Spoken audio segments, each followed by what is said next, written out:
Hey guys, welcome to Mad Scientist Barbecue. Today is going to be a different kind of video. It's not actually really about me cooking. Today we're going to go see what I think is the first ever indoor countertop smoker. So they're going to cook some ribs. We're going to go check it out. They just happen to be in Louisville, which is perfect. So we're going to drive over there. We're going to take the ribs that we made and we're going to get to compare them and see how that thing works. All right, so we got a couple of racks of ribs that we're going to pull off right now. We're going to take them, put them in a pan, drive over there, and check out how they compare to this countertop smoker that uses pellets. So what I did was I cooked one rack on the pellet smoker, and then I cooked two racks up until the point of wrapping on the offset. So we have kind of different gauges of how to compare it. So does it match the flavor of a pellet smoker? Does it have a flavor that's somewhere in between just a regular pellet smoke and what you get with an offset, or something completely different? But basically, I wanted good benchmarks so we can compare the flavor we get with this new smoker, this prototype. I think there's only one in the world. We want to compare what that does versus what we know. And in case you guys couldn't tell, it is very cold outside. I walked out this morning and it was like 10 degrees and it was freezing, but luckily I got to start a fire and stand by the fire. It wasn't that bad. But that doesn't matter. Let's get over there and check this out.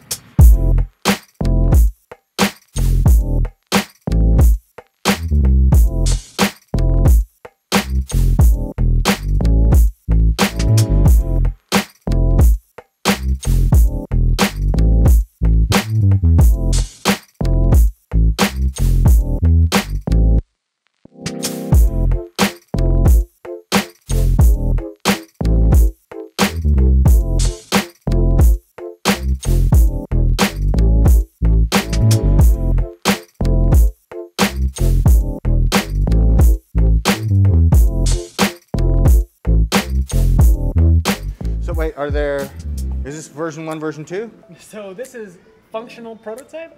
This is kind of what we think the future of this product is going to look like. This is a mock-up right here.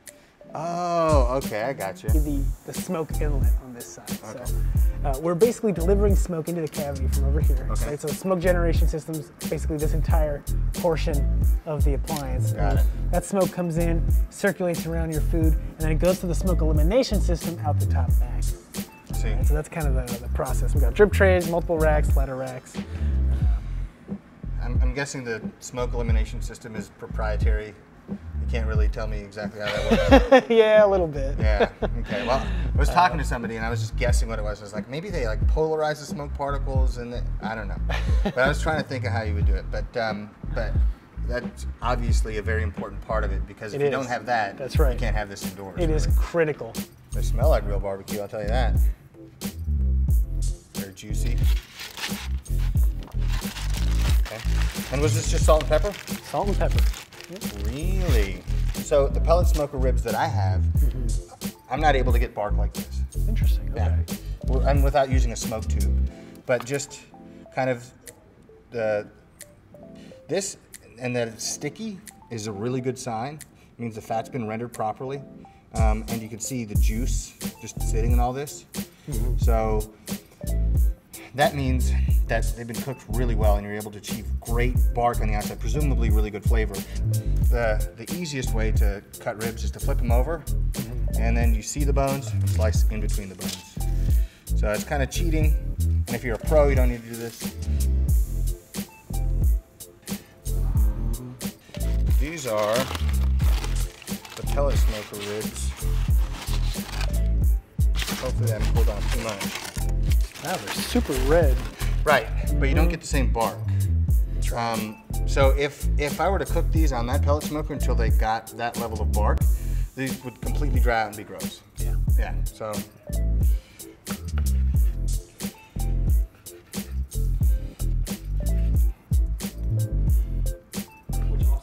It's the Fat Stack Smoker's 80-gallon offset.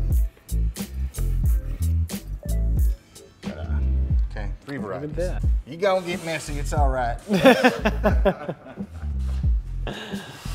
All right, we want to dive in? Yeah, let's do it. I want. What we got to do ours first? Yeah. This is the only one I'm curious to try. That's really good. So presumably the relatively low rate of airflow moving through there is going to keep this moist and a relatively high level of humidity. All right, I'm excited. Are you ready? Yeah. Cheers. Cheers. There we go.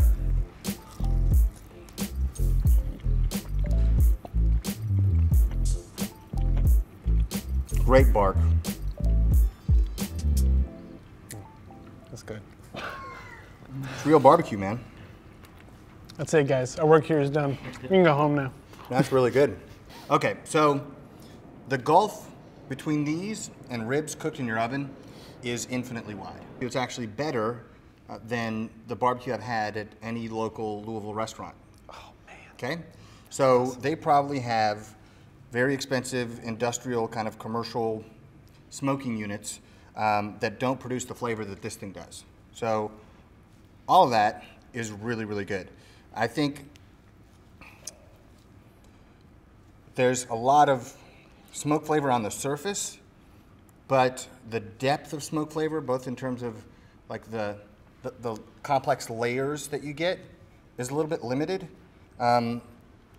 when you compare it to burning a real fire. I think it may be because when you're burning just a wood fire, you have combustion taking place at multiple different temperatures, and so the array of compounds that you're producing is going to be kind of a broader spectrum.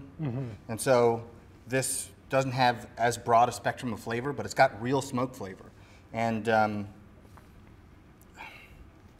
apart from running it on a cycle where you vary the temperature at which the combustion takes place, I don't know how you would be able to get all that. We could probably do that. We could try it. Yeah, we could try it. We could work on that. Yeah, but the amount of flavor you have in the outside is surprising. The moisture retention, just because the airflow isn't huge, is great too, especially on baby backs. The smoke flavor is definitely there, but it's lighter. Not a really heavily smoked rib, but presumably you have control over that on the unit. Yeah. So if you want more smoke, more smoke. That's right. Right? Yeah. You tell us how much you want. You can put as much as you'd like. I was afraid I wasn't going to like these. I'm so happy you do. Let me tell you. Dude. I was actually kind of dreading it. I was like, if it's bad, I don't want to tell him this is garbage. No, but this is really good. Genuinely impressed. Thank you. Yeah, I would eat these ribs before any of the barbecue places I've had here. Yes. You guys heard it here first. You guys want some? Come on, dig in. Go for it. Grab a plate. Let's do it. That's, by the way, that's the longest they've ever waited to dig into ribs, ever. And so there's pellet smoker, offset smoker.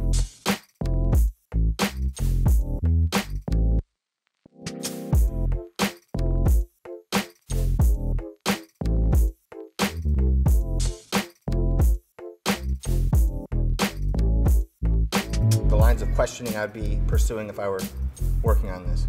Maybe play with humidity, maybe play with the pellets, maybe consider like putting in like some kind of cook cycle made to just cook the ribs for you. Maybe it starts at 225 Fahrenheit and by the time it's done it's at 290, and then you have like a pre-programmed smoke setting or something like that. I would try cycling the temperatures for combustion. Yeah, those are my thoughts, I guess. I don't know if any of that's helpful. All of that is helpful. Okay. That is all super awesome. Thanks for inviting me to come try this. This is really, really cool. But I want to be able to buy one when they get released. Okay, so I expect like a phone call or an email, and like I want to be the first guy in the store that day. Hey, thank you so much for the opportunity to come and check this out. It's been a privilege. Loved it. Really appreciate it. It was so cool. If you guys have any other smoking devices you want me to test out, let me know. For sure. Hey man, thank you so much. Thank you for doing all the stuff on the camera and making the ribs today. So wouldn't have been for you, wouldn't have had any food to try. Thank you, man. You got to come back and see us. Dude, I totally will. If you have any more awesome stuff like making meat, making barbecue, fire, any combination of those three things, I'm in. Awesome. Okay, I hope you guys enjoyed that. It was super cool for me. I got to check out something that I'd never seen before and was really impressed with the results. So if you guys are interested, I'm gonna include a link in the description so you can sign up to know exactly when this thing comes out, so you'll get notified, and I think you also get a really big discount, so that's super cool. I know I'm gonna be signing up because I want one of those in my kitchen today. If you guys enjoyed the video, you can hit the like button down below, and don't forget to subscribe to the channel for more fun and informative barbecue content. If you guys wanna follow me on Twitter, Instagram, or Facebook, you can follow me at Mad Scientist Barbecue. I'll see you guys next time.